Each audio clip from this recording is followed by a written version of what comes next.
Hey guys, welcome to TheRiaya, and a comparison video I'm going to be doing for once of my old R9 280X overclocked graphics card versus an AMD R9 390 graphics card. Now, this will be pitting my Sapphire, one that's overclocked by plus 80 on the core and 200 on the memory, versus again, a 390 that is put together by PowerColor, the PCS edition that I won in the end of January from the AMD giveaway on their community site. I will just be doing a quick demonstration video using Tomb Raider 2013 for the basis of it for a couple of reasons. Well, one, I like the benchmarking tool on it. I mean, usually don't use synthetic benchmarks and things like that, and just going to be using the in-game benchmarker here just to show the difference in the basic frames per second and such. And two, this game scaled really well with my Crossfire. It's one of the only games that I had that really did well, that I play on a regular basis, that uses Crossfire, and I'll be showing that what it did in the end and why I actually didn't exactly like the Crossfire, and the reason why I'm going back down to a single card solution. So without further ado, let's move on into this. For the first one you see here, it is going to be the single R9 280X card, where it is overclocked by plus 80 on the core and 200 on the memory. I am using Open Broadcaster software for the recording of this. It allows me to use like QuickSync, VCE, or even Shadowplay if I'm using an NVIDIA card instead. I am using QuickSync with this because sometimes I have come across issues and more FPS drop using VCE, so I'm currently sticking with QuickSync. You will see a 4 to 6 FPS drop. So once this is done, I will post a still up of what it looked like without doing any recording with the software, so you understand exactly what's being dropped and the type of experience you should expect when not using any recording software.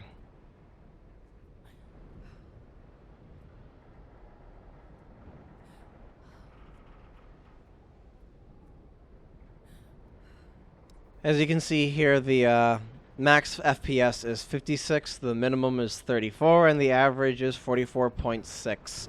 Now again, this is while using the recording software, so give me a quick second and I'll pop up the still of it without any recording software going on, and you will see the difference in the FPS drop that actually happens.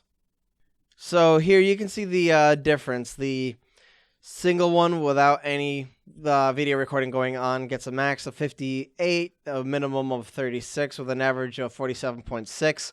While the other one was a max of 56, a minimum of 34, and an average of 44.6. So there's about a 2 FPS drops between the max and minimum, and the average is showing 3, which is kind of odd, but I expect there might have been just more towards the max range than the minimum while recording. So now we will go and show the average while recording of the dual R9 280X, then the single R9 390, and then my thoughts on how nice and beneficial Crossfire can be as long as you have it optimized, along with possibly some of the issues.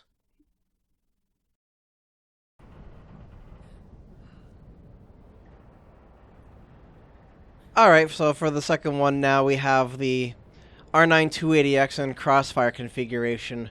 The top card, which is the Sapphire, is plus 50 on the core, and it is plus 80 on the Asus DirectCU2 card, and both of them are plus 200 on the memory.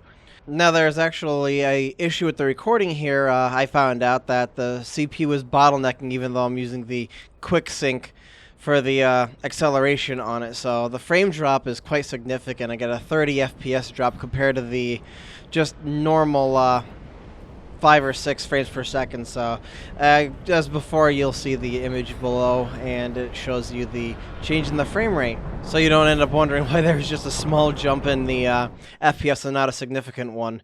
The benchmark while recording with QuickSync was 80 max 58 minimum, so it's 69.9 as average.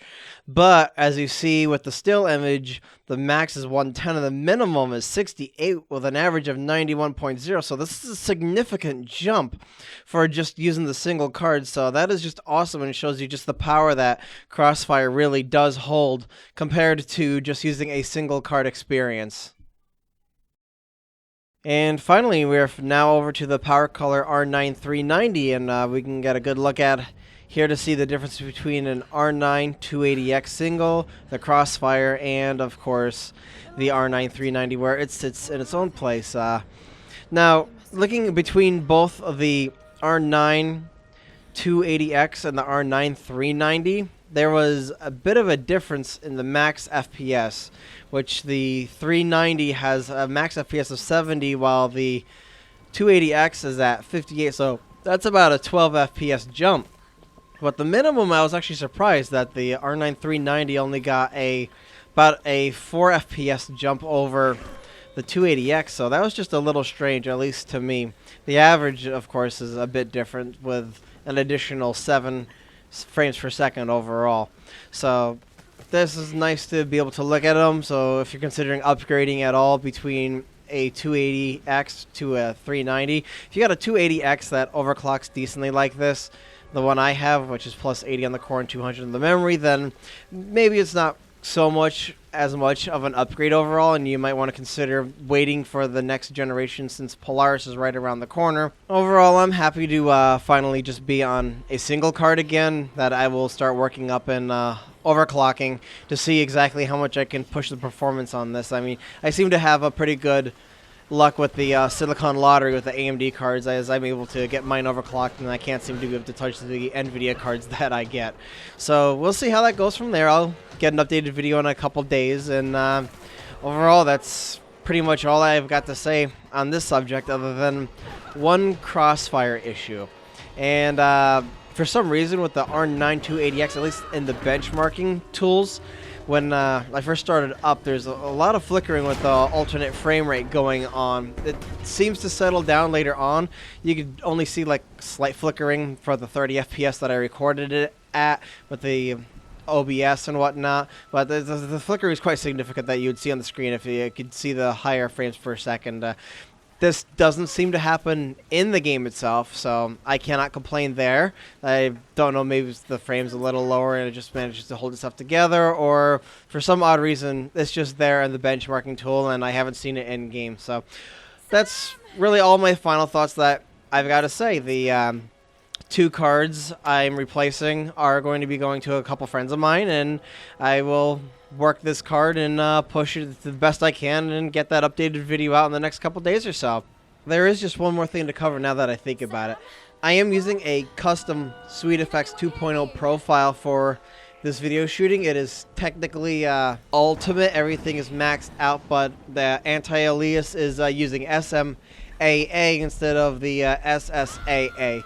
So the frame drop isn't quite as significant as if you were to use the SSAA, the super sampling, anti-aliasing, but it is a little more taxing than the FXAA. But overall, it does a very beautiful job, and of course, just some other little things that adds that SweetFX does. So if you want to, just check it down below in the description along with everything else. And I hope you guys really enjoyed this video. So like the video if you liked it, dislike it if you didn't like it. Leave a comment if you have any suggestions below. Don't forget to subscribe, and I hope to see you guys back here for other videos in the future.